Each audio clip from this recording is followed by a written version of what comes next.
Good morning, everyone. Paul Ripple here with Fox 29 News Now. We're going to take you straight away to Fox News coverage, also being carried on our air, Fox 29, of President Bush's casket leaving Texas for funeral home for a Capitol Hill ceremony. Let's watch and listen in. That is part of the reason he did not win re-election, that there had essentially been 3 terms of a Reagan presidency, and Americans were ready for a change.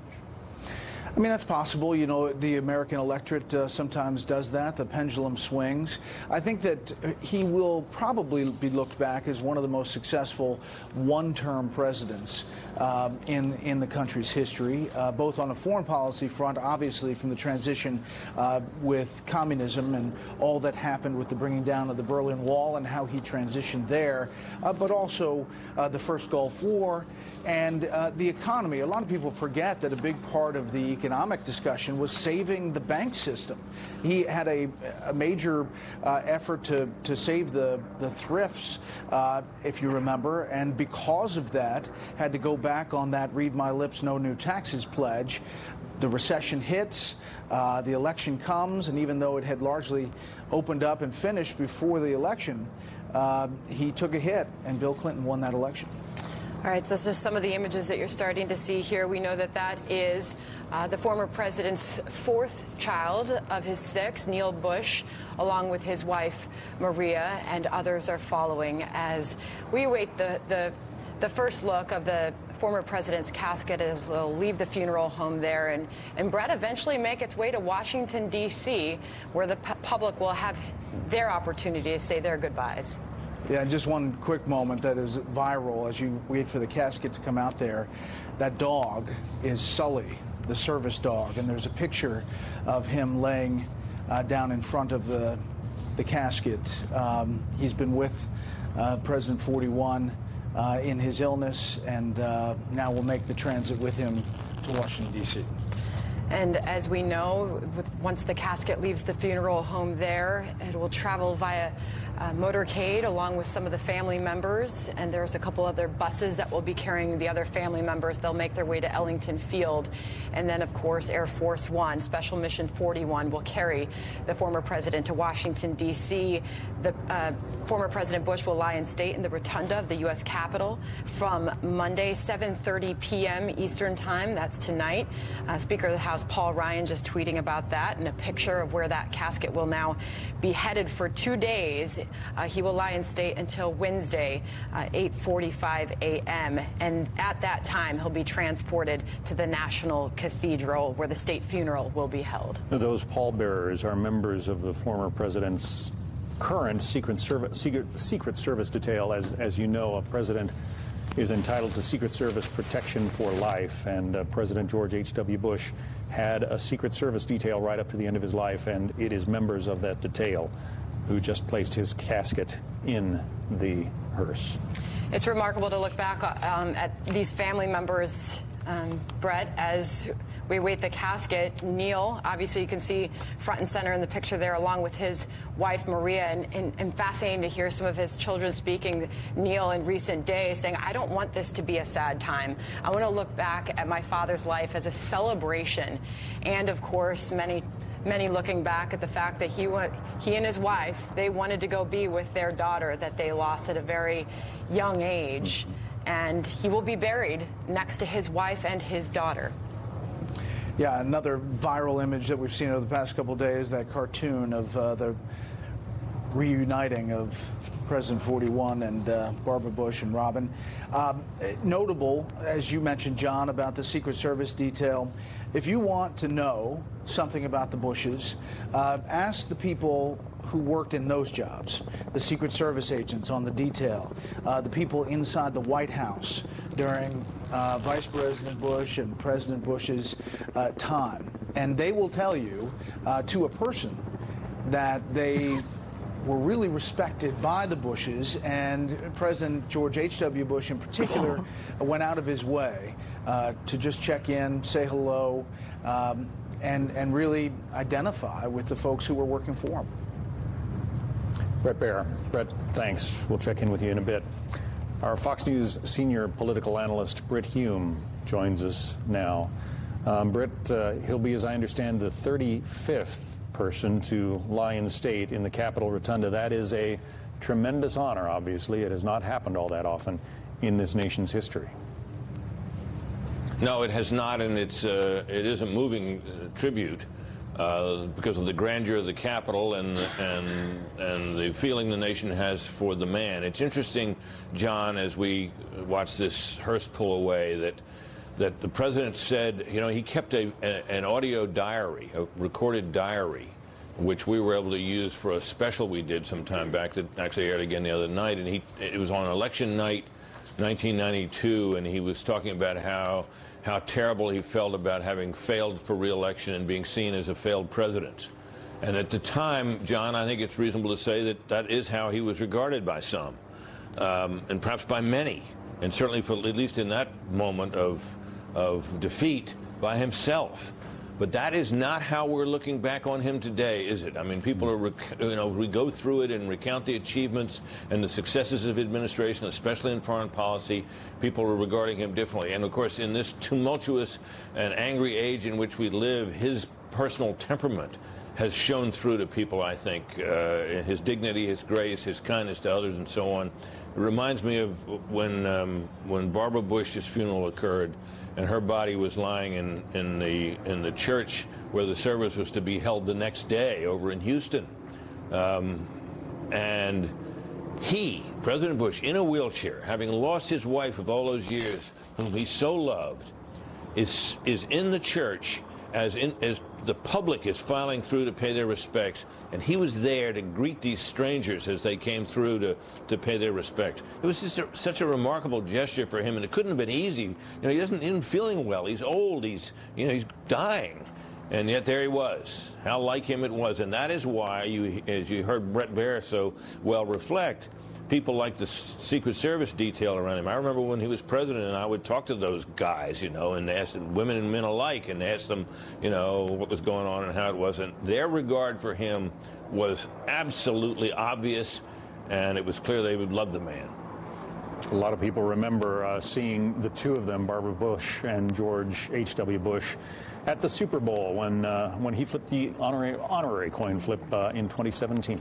So the Bush family has boarded those vehicles, Britt, and we are looking at live pictures now of the hearse carrying the casket of the former president, President H.W. Bush, the 41st president. They've left the funeral home en route to Ellington Field, and the Bush family will then arrive there. They'll be joined by President and Mrs. George W. Bush. They will line the tarmac, and they will watch him depart on some of his last trips on board Air Force One, Special Mission 41 today. Brett.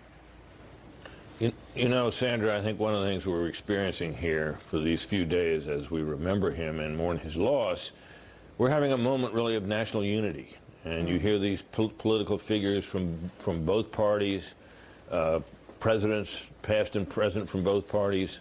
You heard Barack Obama, Joe Biden, and others, Democrats, sing his praises. And I don't think there's anything insincere about this. These people regard for him is not something of the moment, just of the moment of his death. It's the way they thought of him. And for a few days at least now, people are joined, I think, in their regard for him. And we haven't had a lot of moments of national unity in recent years, but I think we're having one now. Britt, thank you for your time this morning. Hopefully you can stand by as we continue to watch this, the first of many ceremonies, begin this morning. Britt, thank you. We'll bring in Brad Blakeman now. He's the former Deputy Assistant to President George W. Bush and is on the Funeral Arrangements Committee. Brad, good morning to you. Good morning. As we look at these live images of the motorcade making its way to Ellington Field to say goodbye to the former president as his body makes its way to Washington. Right, and we're ready to receive him here in Washington. He will land at Andrews Air Force Base, Joint Base Andrews, and then he will motorcade to the Capitol.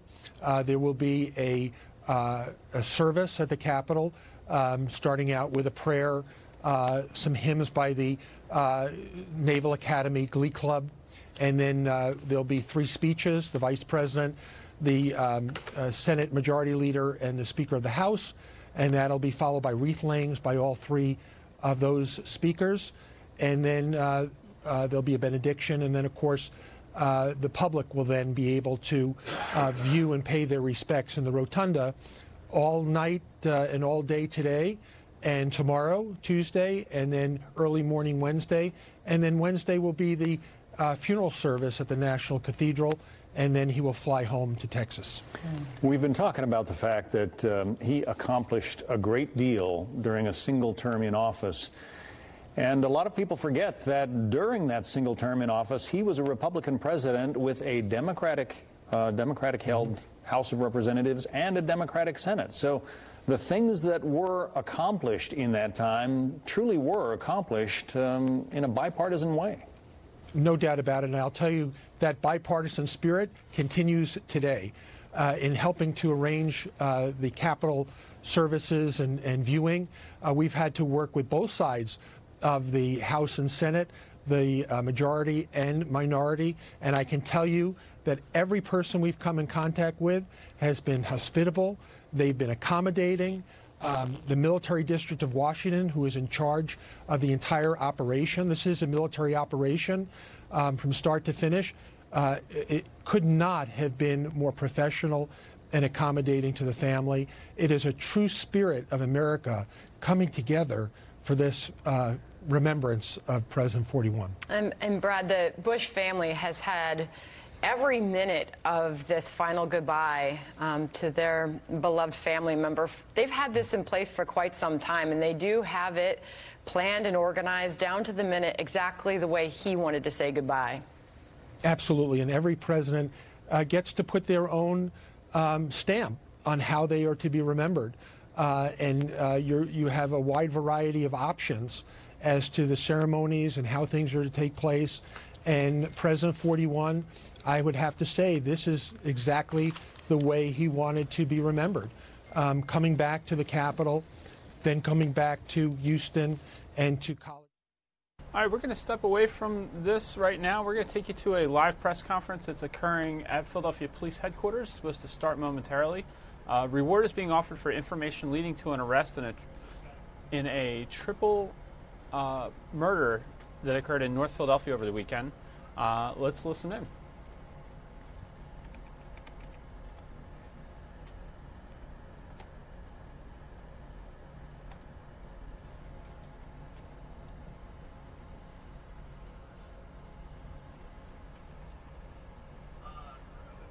So we're going to hear from Captain John Ryan from our homicide division. He's going to brief us on the triple homicide that occurred over the weekend on the 1900 block of West Venango Street. Again, I understand that there will be some questions about Higby Street, but allow Captain Ryan to do the summary and take questions for Venango, and then if there's questions for Higby, we'll do that. All right? Cool. Captain Ryan. Good morning. It's a terrible tragedy that happened on Venango Street just this past Saturday on the 1st of December. A family member returned that lived there. Thankfully, they weren't present at the time. They found the house in disarray. Police responded around 7:30 p.m. Inside, they found Warren Harrison, a 92-year-old male that owned the property, dead in the basement from blunt force trauma, along with Earl Cottle, a 57-year-old man, also found in the basement from blunt force trauma. Khadijah Abdullah was also found upstairs. She's a 60-year-old woman that lived there with Mr. Harrison. She was found stabbed to death in her bedroom up on the second floor. We don't believe it was committed by a stranger. We believe it was committed by someone who's known to them that was let inside the house. We don't have any information on a possible suspect at this time, but the investigation is very much active and it's making progress. There were some items removed from the home, so the motive is probably robbery, theft. And there is a reward of up to $60,000 for information leading to the arrest and conviction of those responsible. So we're asking the public's help for anyone that may have seen anything or heard anything or is aware of this. The relationship between the three victims and the person who was found. Well, Mr. Harrison owned the property. Ms. Abdullah was his girlfriend. She lived there with him. And Ms. Cottle was the brother. Mr. Cottle was the brother to Ms. Abdullah. He lived elsewhere. Who was the person who ultimately came home and found them and called police? Somebody else who lived there? It was Mr. Harrison's daughter, who also lived there, but she was away out of town visiting other relatives at the time, and thankfully she wasn't home when this tragedy unfolded. Did he allow people to board in his home? Do you know anything? He did take boarders, yes. Did he actively have boarders at the time? Yes, he did. And were any of those people home, or do you think any of them could have? They weren't present, but that's not clear at this time, where they are. How many people total lived in that home? 3. 3 full-time and then people who needed to stay. Do you know when the last time anyone saw them before they were found? This was on Friday. We believe this happened early on Saturday. How much is taken from the home? We're not going to release that information at this time. Mr. Harrison is well known in the community. Can you talk a little bit about that? Everybody knew him as the gardener. He was well loved by the family. He was still operating his own car. He had a Cadillac that was parked next to the house, even at age 92. The family's absolutely devastated. They all came to the scene. Very, very difficult for that family. He had a large family and a loving family. And the blunt force trauma, can you explain how you think that happened? Like what occurred? We're not going to discuss those details, but just the 2 men died from blunt force impacts to the head, and Mrs. Gould was stabbed. Are you able to see the weapon that may have been used in the project? Well, a knife was used in the stabbing. It's not clear at this point what was used to bludgeon these 2 men to death. Were they killed in the basement? Were they taken down there? No, we believe a struggle took place in the living room. Are you looking for multiple people, or do you think it's just one person? That's not clear at this point. Is there any surveillance video in the area? We, of course, as on every job, look for video. We're not going to discuss what that shows or doesn't show at this point. Can you spell the names just so I make sure I have it? Warren Harrison, W-A-R-R-E-N, Harrison, common spelling. He was 92. Miss Abdullah, her first name's Khadijah, K-H-A-D-I-J-A-H. Abdullah, A-B-D-U-L-L-A-H. And the second male victim was Earl, E-A-R-L, Cottle, C-O-T-T-L-E. And he was 57. She was 60, correct. Did you say there is a reward or possibility? No, there is a reward of up to $60,000 leading to the arrest and conviction of who's responsible. I'm sorry, you said there was a struggle between the 2 men and the assailants, you think? We believe a struggle took place in-house. It's based on the scene. Was anything taken from the home? There were items taken from the home, but we're not going to disclose what they were at this point. Do you have access to surveillance video from businesses or anything like that? People walk in there? We're not going to discuss the video, sir. Captain Ryan, how do you put this in context? A crime kind of as vicious like this. You have a 92-year-old man, 60-year-old woman, 57-year-old, 2 of them blood to death and stabbed.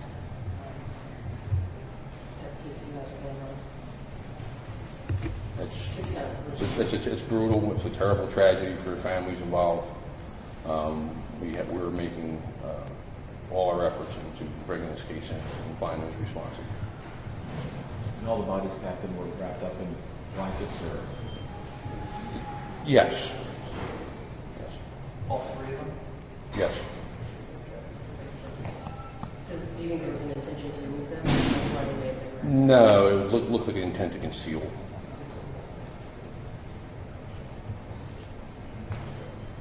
Okay. Thank you. Came home to find you said it was a daughter of Mr. Harrison? It was Mr. Harrison's daughter who also lived there. She returned home from a trip out of town, found the house in disarray, called the police. Patrol responded immediately, did a search of the home and found the bodies. She did live there? So there were 4 total people that lived there? There were 3. So which one of the victims did not live there? Mr. Cottle. Oh. Was he visiting? He was the brother of Miss Abdullah, so I assume he was visiting the sister, their brother and sister. Miss Abdullah or Mr. Cottle, the brother and sister. Mr. Cottle does not live there. Thank you very much.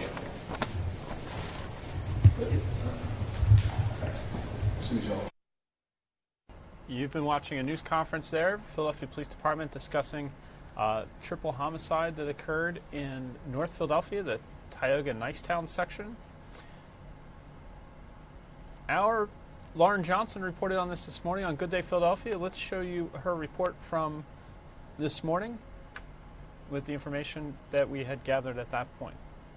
Hey, good morning to you. A lot of questions and very few answers. We did talk to Commissioner Richard Ross this morning, and he did tell us that his detectives have some direction into a heinous crime and horrific crime scene, but they need much more. Police are hoping the community can help them in this investigation, which is why they're offering a $60,000 reward. The triple murder has left the entire neighborhood stunned, and once police started hearing who the victims were, it was even worse. A woman who lived in the home showed up Saturday night around 7 o'clock. She noticed at the front door the home appeared to be ransacked. She was afraid to go in. She called police, waited for them to come before they went into the house together and made the discovery. Inside, 3 victims, all of them beaten and bludgeoned to death. A 91-year-old man neighbors call Mr. Warren. A woman found on the second floor. Another man also in the home. Both of the men found in the basement. All of the victims wrapped in blankets. Here's Commissioner Ross. This is absolutely horrific crime scene, and I just can't imagine, what that family must be going through right now, and to have a loved one, all of them, but particularly somebody 91 years old, lived to that age, and then you die in such a violent fashion. And so whoever the offender or offenders are, we've got to get them in custody as soon as possible. They meant a lot to us, and I just don't think nobody deserved to be their life to be taken like that. And it doesn't make sense. I mean, they didn't bother nobody. I didn't understand. It doesn't make no sense. Why would somebody do that to them? It's a shock. I'm like, don't believe that something like this can happen. It's so upsetting. That's all I can say. The commissioner goes on to say 2018 has been a really tough year for our city as it relates to crime. Just last week, 4 people found in a basement, all of them shot to death. An arrest was made in that case. And Commissioner Ross is hoping for the same success in this case, and that's why they're offering a $60,000 reward for anyone who might have any information that can lead to an arrest. Back to you. Again, that was our Lauren Johnson reporting on the West Venango Street homicide case. Philadelphia Police just updated us on the latest. Want to get you back out to the live coverage from Fox News of the procession of former President George H.W. Bush, his casket traveling from Texas to Washington to lie in state at the Capitol. Let's listen into that. Was consonant with the private man, and that's an incredible thing to say about a former president. Bill McGurn and also Marianne Marsh is standing by. Marianne, you heard Britt Hume reflect back on your earlier comments, and really a moment to talk about unity. And this was a president that was able to unify the country, and he is being remembered in that way strongly today. And deservedly so. I mean, Britt raised yet another point where he showed great strength and great commitment and great steel in his spine. And I think that often got overlooked during George H.W. Bush's life. But I hope in time, as he has always said, that history would judge him. It was not for him to explain or define himself, which is almost unthinkable these days in politics and in life, but he would let others do it. And I hope and I believe that people will appreciate the strength he showed. I think these days, these last 48 hours and the 4 days to come will show the country again what it's like to come to unify, to be bipartisan, to appreciate somebody's service from another party. I mean, believe me, I've worked against both Bushes. And the father in 92 in particular, a worthy opponent every day to the very end of that race. He was a tough, tough competitor. But you can also do good things and do well and do the right thing. And I think this is a wonderful moment, despite its sadness and tragedy, where we have an opportunity to show people that that's how things really should be done and could be done again. Bill, I remember growing up, duck and cover drills because of the fear of nuclear attack from the Soviet Union. It seemed like an impermeable force. And the fact that you can today travel to a country like Poland, which is such a beautiful country and where they love Americans so much, it was not a foregone conclusion that Poland would one day be free. And the Berlin Wall would come down, which it did on his watch. And he managed that particularly well. Look, the president's life, if you think of it, 94 years, that's almost a century of American history. And I think a lot of us are thinking we've lost something. There was, you know, it was kind of nice thinking there was this anchor out there in George H.W. Bush, that he was reassuring, confident without being arrogant, and, you know, as we've said here, much stronger than he was given credit for. He really was a speak softly and carry a big stick kind of guy, and he spoke very softly, but people that ran up against him, I think, did so at their peril. You know, talking about steel in his spine, we all remember when he marked his 75th birthday by going skydiving, but then he followed that up on his 80th and his 85th and his 90th birthday skydiving. That takes some mettle and shows you what kind of man he was. And getting an update from some of our producers here, Fox has confirmed that the eulogists at the National Cathedral for the 41st president will be former Canadian Prime Minister Brian Mulroney, former Senator Alan Simpson, and presidential historian John Meacham will be the 4 eulogists at the funeral service, again, that will take place at the National Cathedral. What you are seeing right now is the very beginning of the ceremonies, several of them, both public and private, over the next couple of days. But first and foremost, the body of the former president will make its way to Air Force One today, Special Air Mission 41, ahead of its departure to Washington, D.C., where his body will lie in state for 2 days so the public can say their final goodbyes. All right. It is the top of a new hour. Thank you for joining us live in America's newsroom.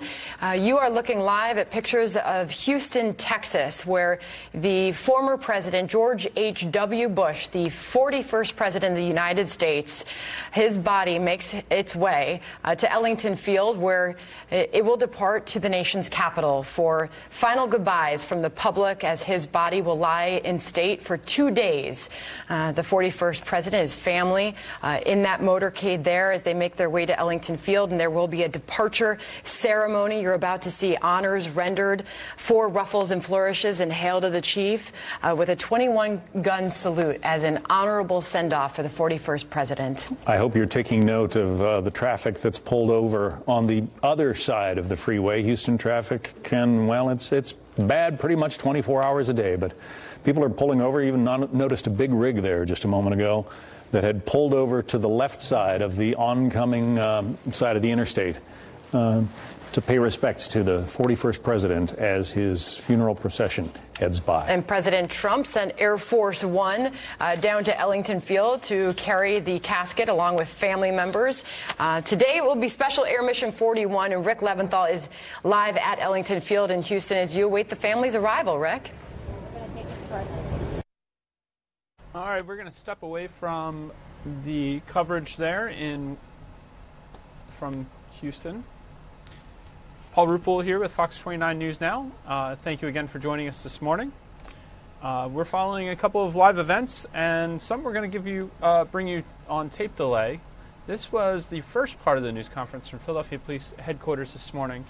Police are looking for the driver involved in a deadly hit and run in Philadelphia's Rhawnhurst neighborhood. It happened on the 8200 block of Bustleton Avenue around 11:30 Saturday night. Police say a 40-year-old man was walking down the street when he was hit. Police did not have a description of the car or the driver earlier. Let's listen into what they had to say. This, again, was about a 10:30 a.m. news conference from police headquarters, and let's hear the information they had to pass along. Bustleton Avenue. That's going to happen first, and then at 10:45, Captain John Ryan from the Homicide Division is going to come down, and he's going to give a briefing on the triple homicide, which occurred also on Saturday in the 1900 block of West Venango Street. I understand that there may be some questions about another homicide that occurred over the weekend on the 4000 block of Higbee. If you want to ask Captain Ryan about that, that'll be fine. My office just sent out the arrestees information. Your desk should have that right now. But I would ask that hold the Higbee Street incident till the very end and allow Captain Overwise and Captain Ryan to give the narration of the first two, okay? So I'll turn it over to Captain Overwise. All right, good morning. Thank you all for coming out. Spelling of my name is M-A-R-K. Last name is O-V-E-R-W-I-S-E. I'm the commanding officer of the Accident Investigation District for Philadelphia Police. On Saturday at around 11:30 p.m., a male was struck by a vehicle that was traveling northbound on Bustleton Avenue crossing Stanwood Street. 7th District officers responded to a radio call for a male lying in a highway. And when they got out there, found the male, he was pronounced dead by medics on location. Yesterday, we recovered some video, and the results of that video were that the male was actually struck by 2 vehicles. All right. At 11:30, the first vehicle was a 2009 to 2015 white Honda Pilot. Should have some front-end damage to the right side of the vehicle, the right front. About 20 seconds later, a Toyota 4Runner, dark in color, ran over that male and continued northbound on Bustleton Avenue. We did recover a car part. It is a lower bumper part from that Toyota 4Runner, and that is a 2014 to 2018 Toyota 4Runner, dark in color. I gave Captain Kinnebrew photos of what we got from the video so far, and we would just ask the public if they have any information at all about either one of these 2 vehicles to give us a call. And I would encourage anyone who lives in the Rhawnhurst area, Lower Bustleton or Somerton area to check their home surveillance video to see if they see any of these vehicles in their camera. And if they do, then please give us a call. Again, it's 215-685-3180. Any tip would be appreciated. May I have any questions? Captain, is the victim, do you believe he was killed after the first hit, second hit? That's hard to tell, and we'll have to wait for the report from the medical examiner's office. But as it is, the first vehicle knocked the male down, and 10 seconds later, the second vehicle ran him over, and neither vehicle stopped. We had heard earlier that the guy was denied an establishment, and he was kind of like pushed out because he was inebriated. We don't have anything to support that yet. What we know is that the male was crossing from west to east across Bustleton Avenue in the north crosswalk at Stanwood Street. And he was struck in the left lane. He was struck crossing over that left lane, so I'll say that again. He was struck while crossing the street, made it past the left lane of the northbound lanes of traffic when he was knocked down, and then again, 20 seconds later, the dark Toyota 4Runner ran the male over. At this time, the male is not positively identified. He had no identification on his person, and so the medical examiner's office is working to try and get a positive identification and notification of family members. Is there any sort of age range for him? He's believed to be in his 40s, his early 40s. Anything else?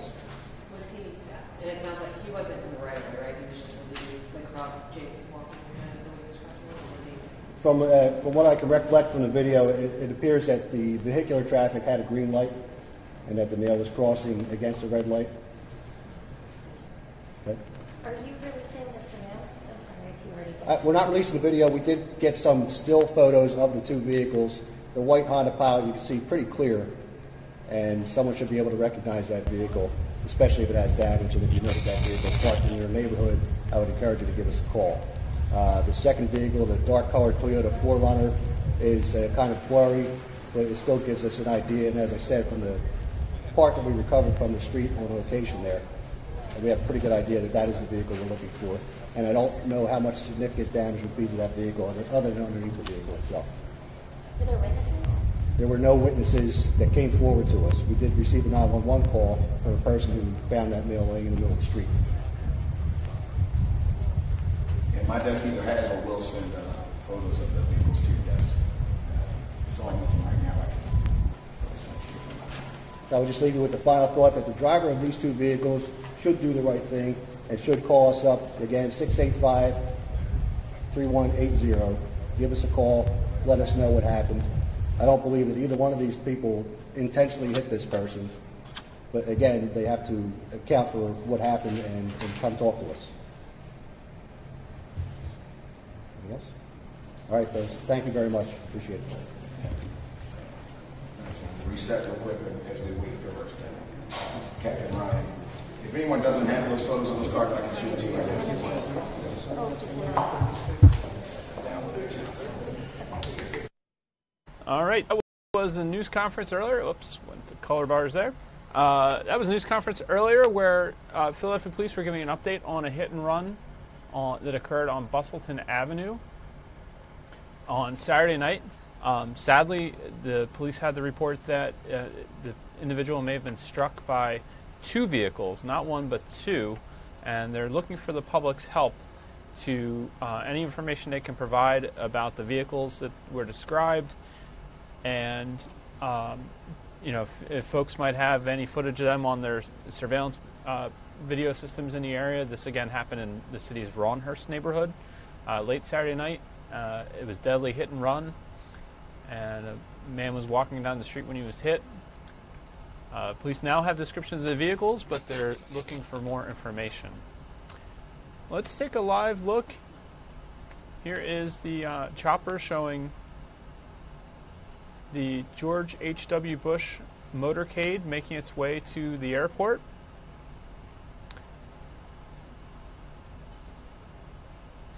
Let's put both these shots up for you, and you can see. I believe that's Air Force One waiting for the casket to arrive to be conveyed to the U.S. Capitol, where the president will lie in state.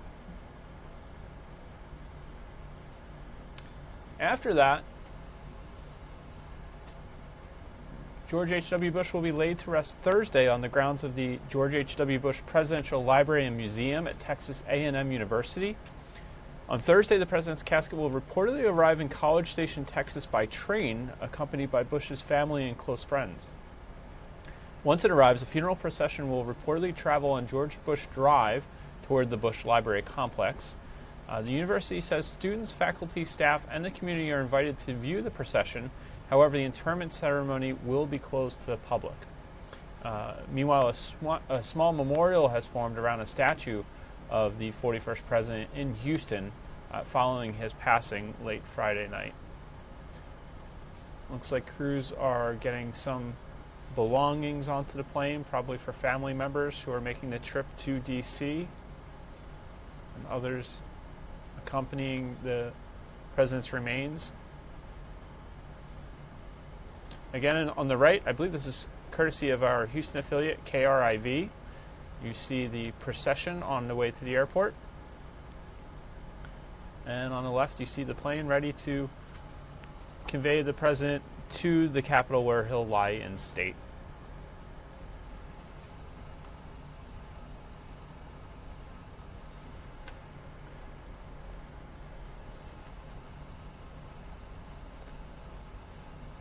This morning on Good Day Philadelphia, Joe Watkins, Associate Director and Public Liaison at the White House during the 41st President's administration, stopped by Good Day to talk about his remembrances of President George H.W. Bush. Let's watch and listen to what he had to say during his visit to Good Day. Well, Air Force One will fly former President George H.W. Bush's casket from Texas to Washington today. A lot of people are saying it'll be his final trip to Washington. And this is where he's going to lie in state until Wednesday. So, as you know, he died late Friday night at the age of 94. What a life! That was nearly 8 months after his wife Barbara passed away. Not only was he once the leader of the free world, as you know, he was a World War II Navy pilot. He was actually the last president alive to serve in the war. He was a congressman, of course, head of the CIA at one point, vice president, well, a couple of times. And he was also honored in the City of Brotherly Love. This was back in 2006. He received the Liberty Medal. He and former President Bill Clinton were awarded the Liberty Medal for their humanitarian work on behalf of victims of the devastating tsunami in Southeast Asia and also Hurricane Katrina. The pair set up the Bush-Clinton-Katrina Fund to provide grants for long-term recovery, and both former presidents donated the Liberty Medal prize money to their humanitarian efforts. They became pretty good friends, too. So that happened not far from our studio. A couple blocks away in 2006. It was a wonderful ceremony, as a matter of fact. Well, Joe Watkins is here now. You knew him so well. What different jobs did you have with him? I just had I worked in the campaign, then I worked in the transition for the president-elect, and then when he was president, I was associate director in the Office of Public Liaison at the White House. To you in 1988. Yeah, that's right. So you spent a lot of time with him. I did. One of my favorite stories you have is when he asked you, Hey, Joe, would you like to take a ride on Air Force One? What? Yeah. Well, he's such a nice man. I mean, what I loved about him was how nice a man he was. Didn't have to be so nice, but he was. He was very, very thoughtful. And so the first time, I mean, I had just started the White House, bringing somebody up to the Oval Office, and the president says to me, after I bring him to the Oval Office to meet with him, he says, hey, Joe, I want you to join me tonight in New York City. I want you to fly me in Air Force One. You think you can do that? As if I was going to say, no, Mr. President. No, I'm busy. I've got other things to do, you know. And there you are. You were just right behind them there in that photo we just showed. Is Sununu in there, too? That was John Sununu, Chief of Staff, and that's me sitting there. What's it like?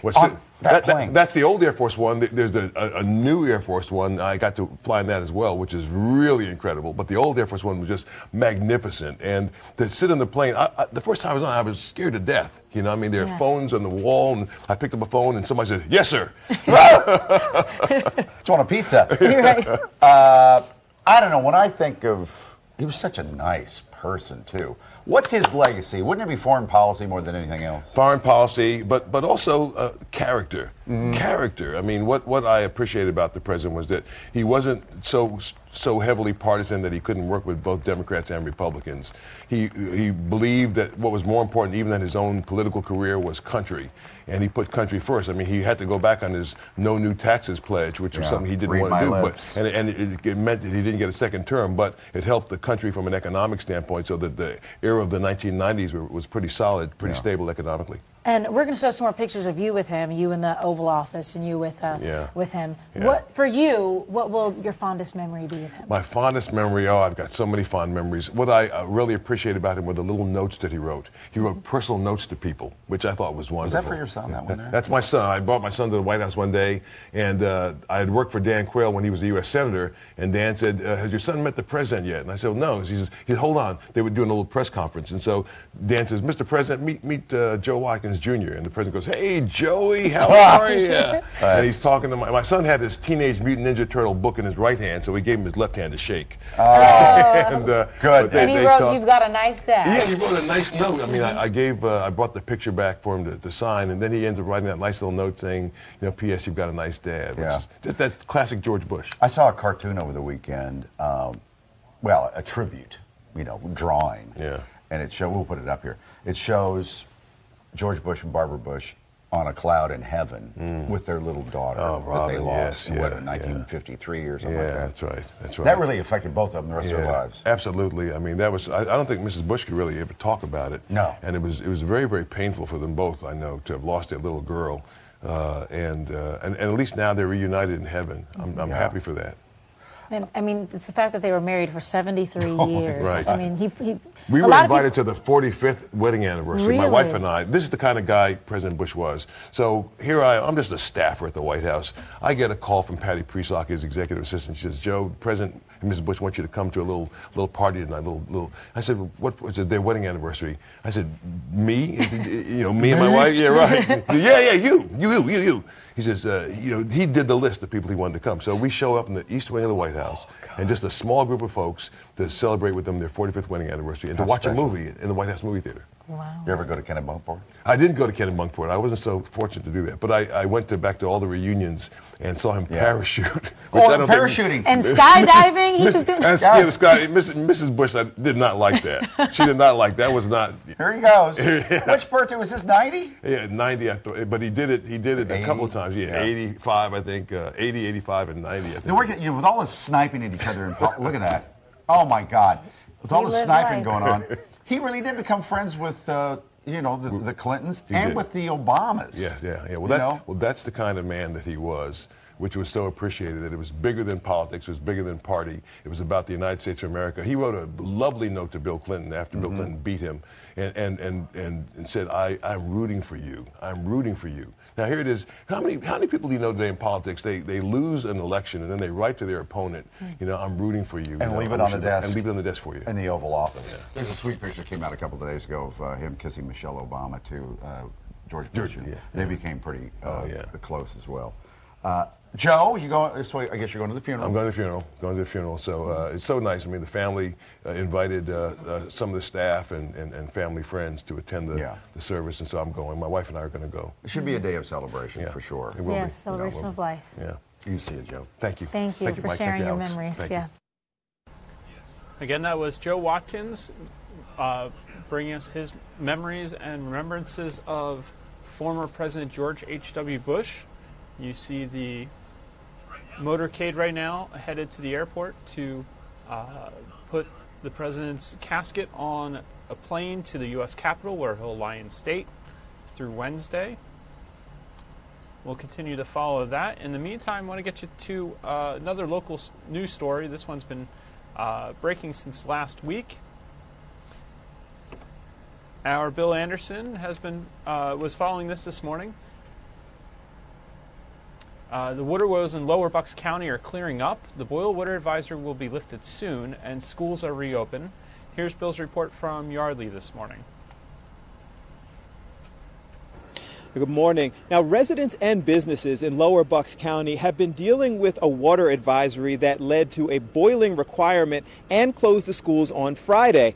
As you can see, the schools are back open, but the water advisory continues. Now, late Thursday, officials became aware of the or turbidity in the water, leading to the boil advisory for all water or cooking, but for brushing teeth, pet drinking water, and more. Now, it's important to note that cloudiness in the water didn't necessarily indicate a problem, but could be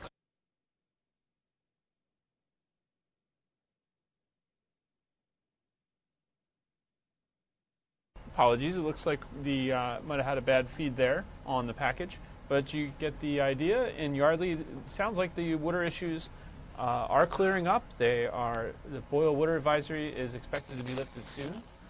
Schools are back open in the Pennsbury School District. And that was Bill's report from this morning, or at least part of it. Let's get you to Fox Business News this morning, your business briefs. Marriott hotels are partly to blame for a major data breach. The news broke out on Friday. Fox Business analyst Tracy Carrasco spoke with Fox 29 Good Day this morning about the situation. Okay, 7:25. Have you stayed at a Marriott hotel recently? Everyone on earth has stayed at a Marriott hotel. Mm-hmm. Well, if you have, your personal information was likely compromised. Mm-hmm. A data breach, as you know, affects probably 500 million people, and lawmakers say Marriott is probably partly to blame. Tracy, what's going on? Yeah, so cybersecurity experts telling the Wall Street Journal that Marriott may have had a chance to stop this data breach back in 2015. So Marriott said that this data breach began back in 2014, went undetected until this past September. But these cybersecurity experts say that there was a data breach with some Starwood properties, a smaller scale data breach where hackers tried to put some malware on the point of sale systems to try and steal PIN information, card information that way. But the cybersecurity experts say had Marriott done a more thorough investigation back then, they might have been able to find these hackers that were lurking within the system and going undetected until this past September. So the cybersecurity experts say Marriott partly to blame for this major data breach that impacted some 500 million people. The hack of the reservation database for the Starwood properties, some of the information taken, the names, birth dates, email addresses, phone numbers, billing addresses, in some cases even passport information, which of course can lead to identity theft. So a lot of information at risk. That's for sure. Certainly is. All right, well, it's a huge story. Stay on it, please, Yep. Tracy. We'll check with you tomorrow. Thank you. That was Fox Business's Tracy Carrasco with the latest on the Marriott data breach. We have one more story from this morning. Let me get you the information on this. In the meantime, let me show you the latest on the George H.W. Bush's motorcade. Folks are lined up there at the airport along the tarmac.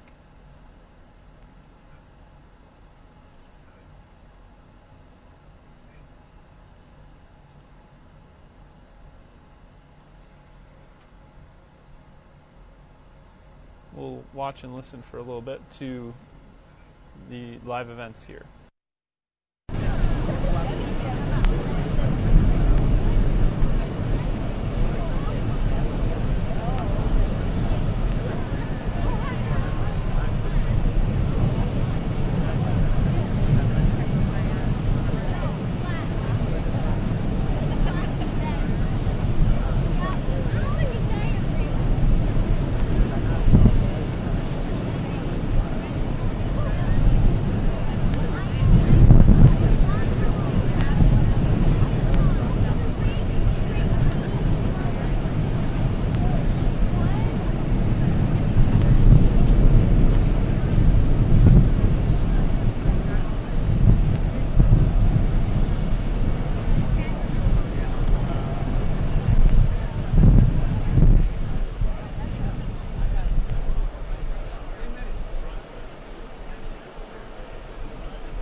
While we await this event to get to the next level, let's listen.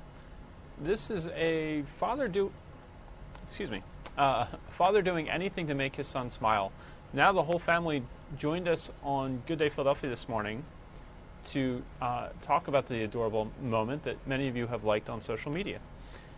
Here is the interview from Good Day Philadelphia this morning. Sometimes you see a video on Facebook and we go, oh, that made my heart sing a little bit, and we want to meet. So watch the interaction between a local father and his son. This is at the Deptford Mall, as I remember, in a window.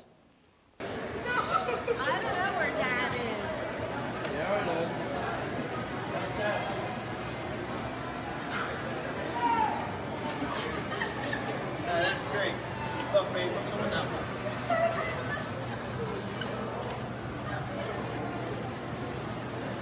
You do it.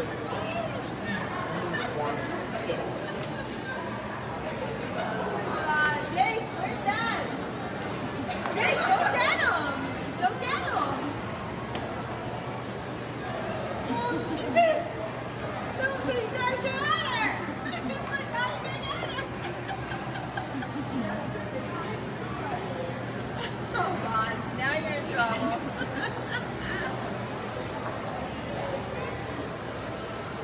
It's cute.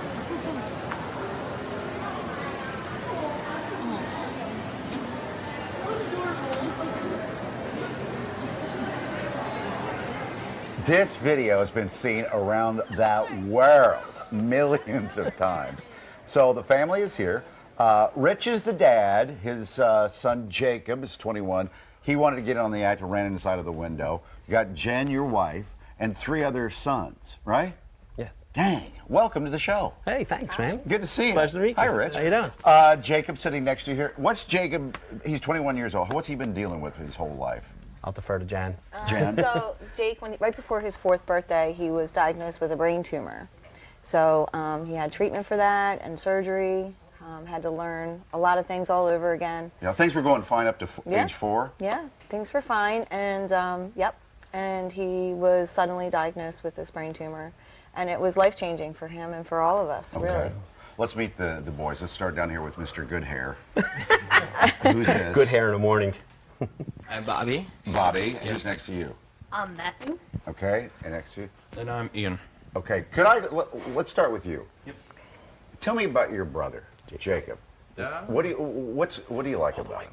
He's just, put the mic up to your mouth. What do you like about him? He's full of life, you know. He's always happy, and he's just great to be around. Yeah. How about the little guy here? Same as Ian said, he's just a bright-hearted boy who loves everybody and tries to make them smile. Yeah. He keeps me young. Keeps his hair good. So charismatic. That's great. Mom, how about you? Jacob, he brightens everybody's day. I mean, there's not a person that he doesn't go up to and doesn't want to hug or ask, where do you live, where do you work? Where do you shop? Yeah, where do you shop? So, Dad, where did you get this idea? How did you know he would respond that well? Yeah, I didn't. I just went on a whim, and we kind of set it up a little bit with me and my wife, and I asked the manager at Buckle. The Buckle? Yeah, the Buckle? Yeah. I think it's the Buckle. I don't know. And she said, yeah, go with it. And just walking by, and he was in the store just doing my mannequin pose, and he just ran along with it. Yeah. Right?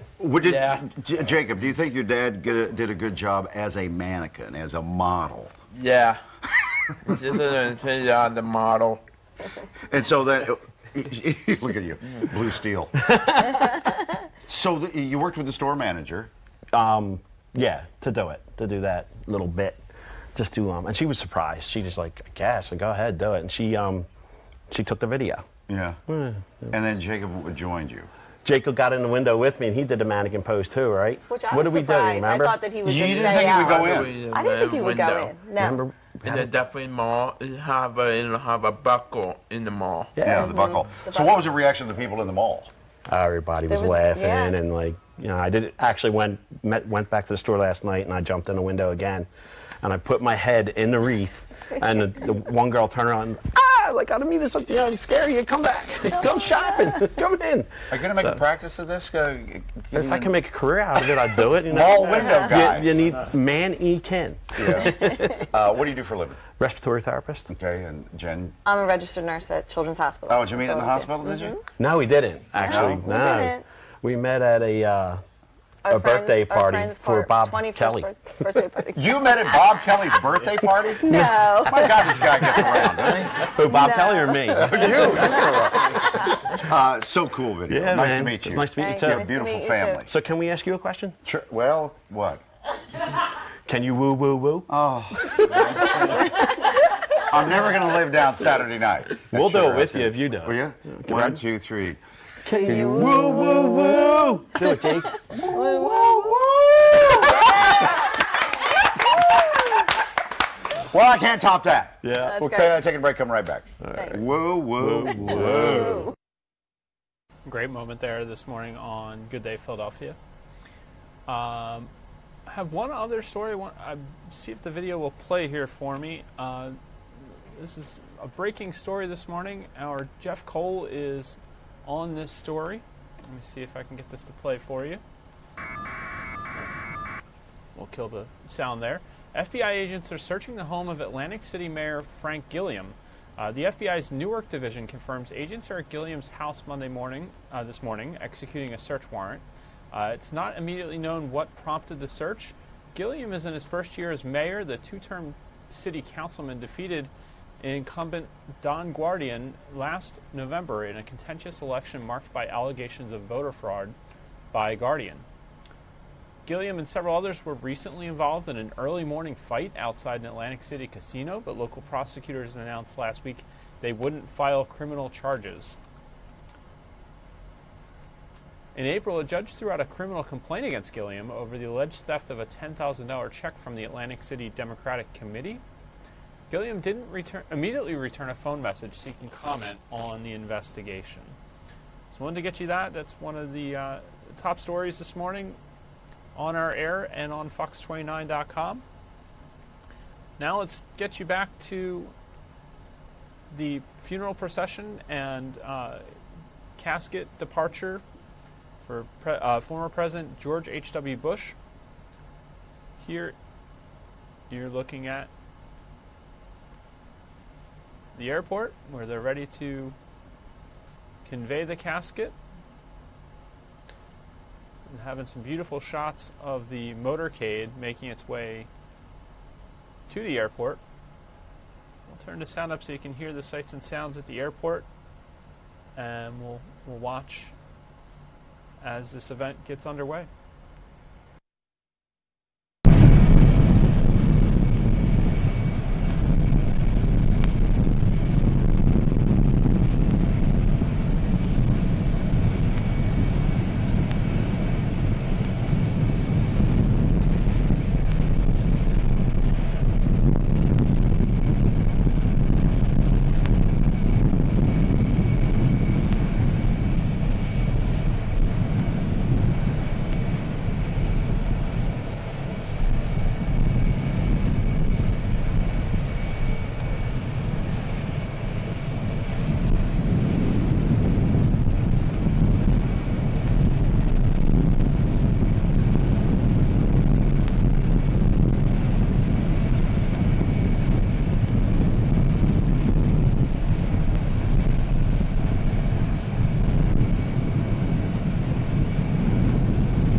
Again, we're awaiting the departure ceremony from Ellington Field.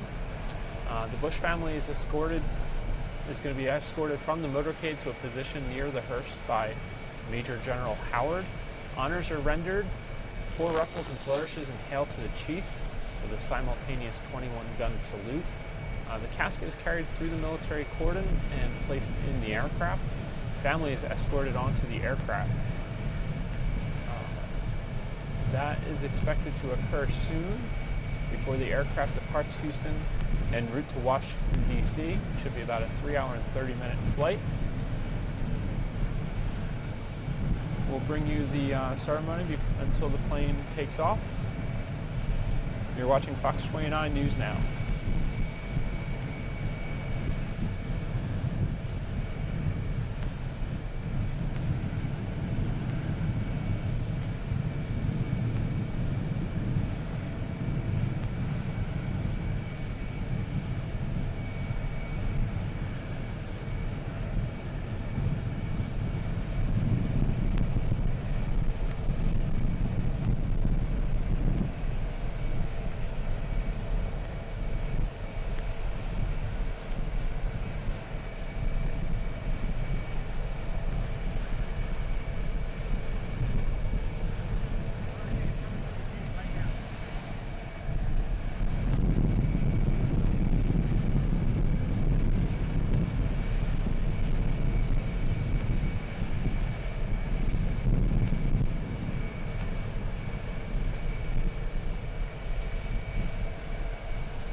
We're going to listen into the Fox News coverage that's on our air right now on Fox 29 over the air, as well as we're going to stream this on fox29.com, and I believe it's streaming on our Facebook page as well. 73 years they were married, the longest marriage of any presidential couple in U.S. history. In his final hours, he was asked whether he wanted to go to the hospital. He had been to the hospital, as we know, multiple times leading up to this, and since his wife's death, that was April 17th. He'd been dealing with a number of health issues over the years, including, as General Keane is talking about, having a form of Parkinson's disease.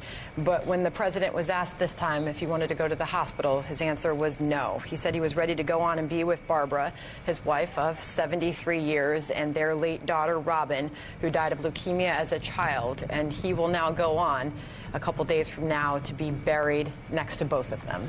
One of the pieces of legislation that he signed was the Americans with Disabilities Act of 1990, and now as you see the pictures of him in his wheelchair in his latter months, there's a certain irony in that.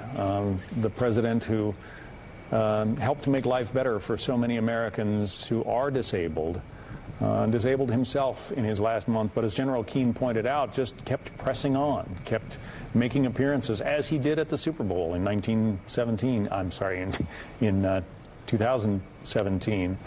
flipping the coin at the Super Bowl in Houston from his wheelchair. He was a man of great strength and continued to show that right up until the end of his days. As we know, and as I mentioned, that the president had just tweeted that he was looking forward to being with the Bush family to pay respects to President George H.W. Bush.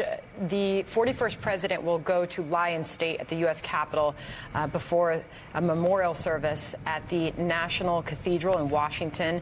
A second memorial service then will take place at St. Martin's Episcopal Church in Houston. He will be getting around via Air Force One, which the president on his return from Buenos Aires had the Air Force One reset and sent down to Houston to collect the casket of Bush 41 for his final trip to Washington, and then he would return back to Texas. General Keane is still standing by with us as we see what will be a very emotional and honorable send-off by the U.S. military in just moments.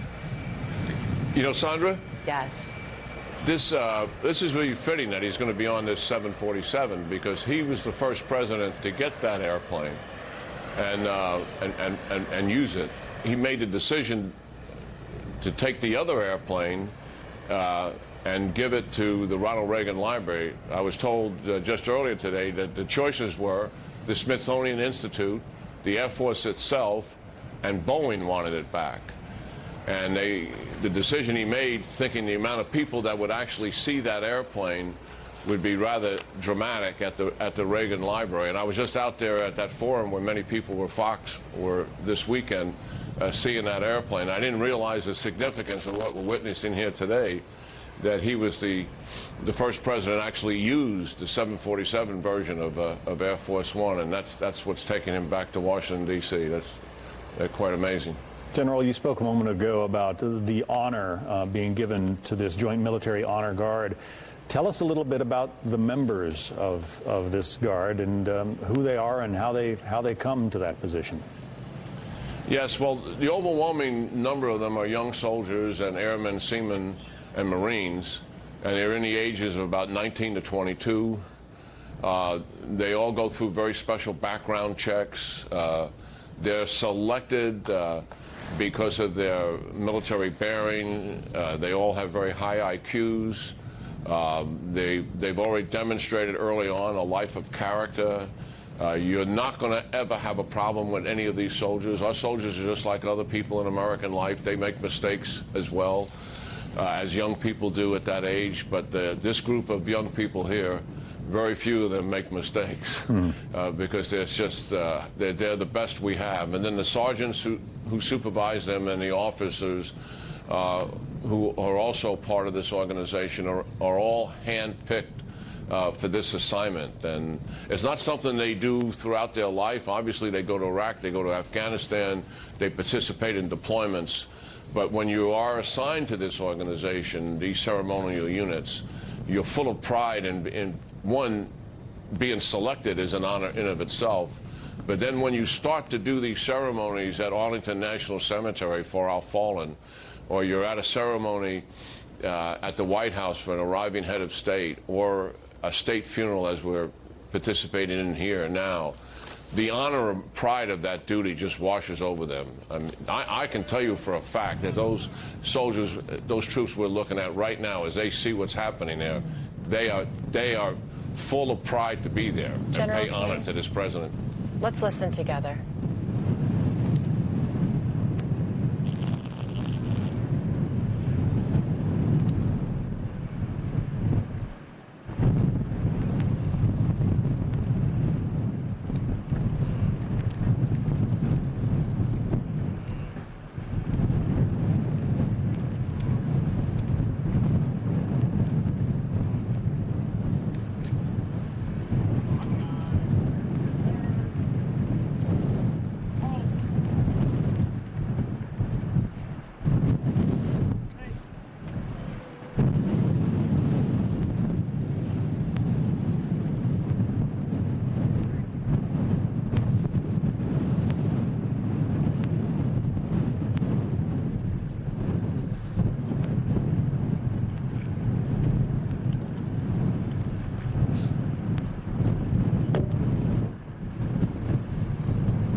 guests there on the ground at Ellington Field, saying goodbye to the extended Bush family as they board Air Force One for Special Air Mission 41, the flight that will carry the body of the former president, the 41st president of the United States, back to Washington, D.C. for the final time. He will lie in state there in the U.S. Capitol, and then a funeral service to take place at the National Cathedral. George W. Bush, the child, was first aboard along with his wife, the former First Lady Laura Bush. One Bush sibling is missing, the of 4. Leukemia claiming the life of the former president's oldest daughter. It wasn't something that he talked about a great deal, but imagine the pain of a child at that young age. 17 grandchildren, 8 great-grandchildren also there, along with the 5 surviving Bush children. The 41st president will be making his final trip to Washington, where he will lie in state in the Capitol Rotunda from Monday, starting this evening, 7:30 p.m. until Wednesday, 8:45 a.m. His casket at that time would then be transported via motorcade Wednesday morning to the National Cathedral, where the state funeral will take place. That'll be 11 a.m. on Wednesday. President Trump, who just tweeted out that he is looking forward to being with the Bush family and to pay his final respects to President George H. Bush. He's ordered federal offices to be closed and a national day of mourning on Wednesday. He will be attending the funeral with the First Lady, Melania Trump. You're watching the Bush family. They have still been filing on board Air Force One today, Special Air Mission 41. Among those present there on the plane, his son Neil Bush, his 4th born, along with his wife Maria, his grandson George. His beloved service dog, Sully, is waiting for him on that plane. He is going to see him off safely to Washington. Those of you who love dogs know that Sully must be a little confused. He probably can sense that his master is there, might even be able to smell him, but he's not in the form that he remembers. And Sully, as I mentioned earlier, is going to be given to another veteran whom he will serve for, well, as long as he's able. Let's listen for a minute.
And as we talked about, Sully, the service dog, joining the former president on the plane as they depart for Washington. General Keane, retired 4-star general, you still are joining us here as we see the 41st president of the United States off to Washington, where he will lie in state for 2 days for the American public to pay their final respects and say goodbye to a president who is being remembered so fondly and honorably today, General.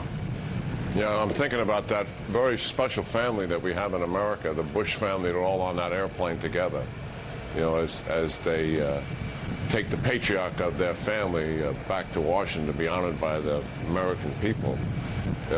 What a real special family they truly are, and how well, regardless of what your politics are, how well all of them have represented this country. They certainly ought to be admired.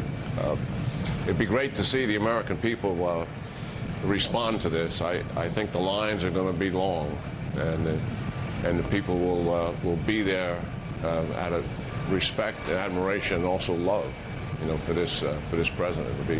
I'm going to be one of them, and I'm looking forward to paying honor to him. George W. Bush, Bush 43, was the first one to board Air Force One. I'm not aware whether he's been on board that big 747 since he left office. After leaving office, the 747 generally flies the former president back to whatever home they will call home in their post-presidency. This might be his first return to Air Force One, and it's something that every president says they miss after they leave office. They miss Air Force One, and they miss the time aboard it, the places it takes them. Now he gets to travel with his father, who was the first president to fly on board that particular 747, to Washington, D.C. for one last flight, and what a remarkable moment in time this is. General Keane, it's interesting to look back at his final years, his years as a retiree. He always had that hunger for adventure, and he's started skydiving, right? People said, "What are you doing?" They were taken aback by the fact that he wanted to do this, and he said, "Hey, old guys can still do this stuff," and it brings out the fact that old people can still do interesting things, scary things, exciting things, and that was really the George H.W. Bush that we saw in some of his final years, at least. He still wanted that thrill. Yeah, I think he was demonstrating how much he celebrated life. He had enthusiasm for it. And it was pretty remarkable at that age to be doing something like that. And as I think his war years, those formative years where he had to deal with just terror at times and raw, stark fear that people in combat have to do, he became comfortable with that fear. He wasn't ashamed of it. And so here he was seeking to come to grips with it again at age 75. I mean, you're standing up on an airplane, you're skydiving for the first time, and you're 75 years of age. Believe me, the fear is washing over him. That, well, I can foul this up, and I may not make it. And all those things are going through his mind, but he goes out that plane anyway. Yeah, and that's only captured the imagination of the American people quite a bit, and then go right back and keep doing it every 5 years after that. Absolutely remarkable demonstration of how to deal with the twilight of your life. General, as we await the departure here of Special Air Mission 41, what were your thoughts as you look back at that departure ceremony, honors rendered, simultaneous 21-gun salute? It's just got to be incredibly moving. It's moving for all Americans to see that. But a retired 4-star general, as you see off our 41st president, what were your thoughts? Well, I'm just like every other American out there.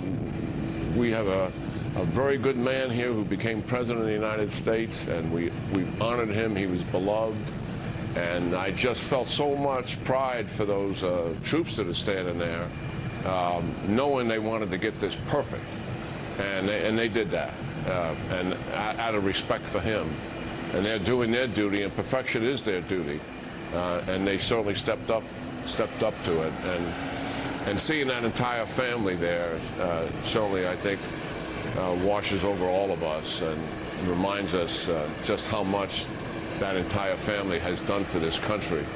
And it all got started, obviously, with this president and his marvelous wife, Barbara, as they set out on their life after the war was over and began their life in Texas.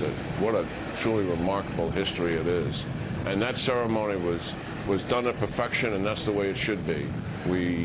He was honored in that ceremony, and as he will be in the ceremonies to come. And I'm looking forward to seeing the American people step out into the Capitol to pay their respects to him. Of course, it was a parachute that carried a young Navy pilot, George H.W. Bush, to safety when he was shot down at the age of 20, I believe. And that's what he resumed later in life after his presidency with those 4 jumps. General Jack Keane, General, it's good to have you on this morning. Thank you. Yeah, it was my honor. Thank you. Rick Leventhal is at Ellington Field in Houston as they fire up the 4 engines on that big 747. Rick, some final observances today.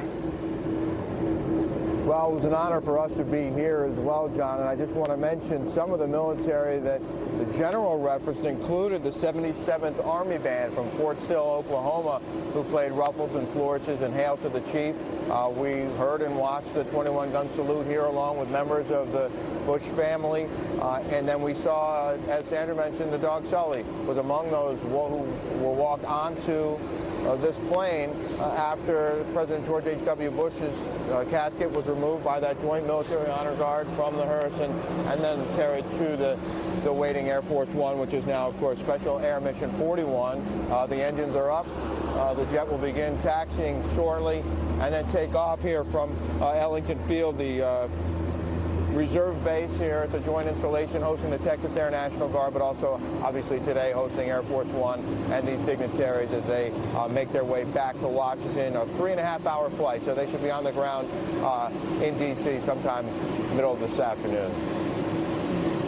Engines are revving up now, and now, Rick, Special Air Mission 41 will make its way to Washington, D.C., where the former president will lie in state for a couple days there before Bush 41 makes his way back to Houston. Rick, final thoughts on the ground there as we are about to see the plane take off.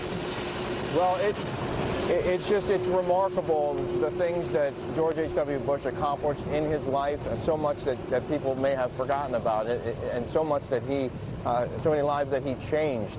And certainly here in Houston, he is very, very well respected and very well loved, and people have turned out, not just here at this airfield to see him off, but across the city laying flowers and paying their respects wherever they can. And of course, the president will be back here for a funeral for Texas loved ones and dignitaries before he's laid to rest in Texas next to his beloved wife, Barbara. But, you know, just an incredible experience to be here and see the outpouring of love and support here on the ground and to see the folks here come to see this man off, this great man off. You know, to quote the late president, the only thing about getting old, he said, is I want to be around to see the success in life. And at 94 years old, he passed on Friday, and he certainly saw a lot of successes in his lifetime, including his beloved wife, Barbara, his 6 children, 17 grandchildren, 8 great-grandchildren, some of which are there and some on board that plane right now to bid him farewell and travel back to Washington on what will be his final trip to Washington. Still parachuting at the age of 90, a little more than 4 years ago when he turned 90, he made one of those tandem parachute jumps. And he observed afterwards, he said, just because you're an old guy, you don't have to sit around drooling in the corner.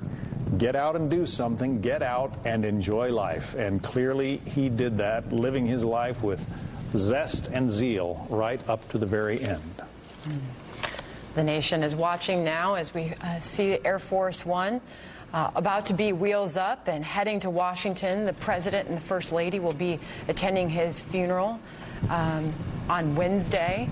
And this will be a big several days of private and public viewings and ceremonies to pay final respects. This country looks on at our 41st president and remembers him so fondly for so many reasons, as a politician, as a military man, and as a beloved father who touched the lives of so many, and so many of the stories that we have heard today, talking to people who knew him so well, John, and worked so closely and so intimately with him.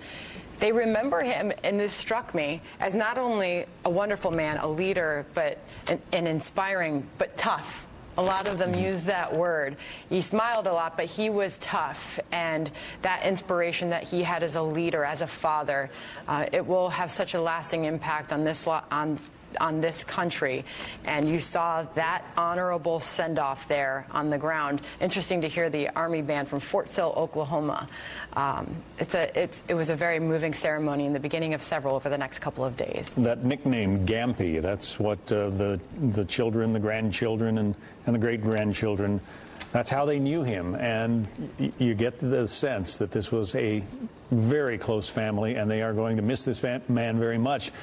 But as has been pointed out, for them this is not a day of sadness, not a time of sadness. This is a time to celebrate a life lived well, a life lived long, a life of great accomplishment and service to this nation. And his service dog solely on board that plane with him, seeing him off safely to Washington. One other note, the family spokesperson today sending out a picture of the socks that he will be laid to rest wearing. He was a bit of a style fashion icon, if you will. He loved to wear some kind of fashionable loud socks at times. He became known for it, and the family made sure to let us all know that he will be wearing some special ones to be laid to rest today. A beautiful ceremony today, sending the former president off to Washington to lie in state at the Capitol Rotunda, where he'll be for the next couple of days. Thank you so much for joining us live in America's Newsroom to see off the 41st president who passed away on Friday, and his departure ceremony from Houston. He's off to Washington, D.C. now. We will have continuing coverage on the Fox News channel. Please stay tuned right here for coverage of this story throughout the day. Thank you for joining us right here. I'm Sandra Smith in New York. Mike Jericho.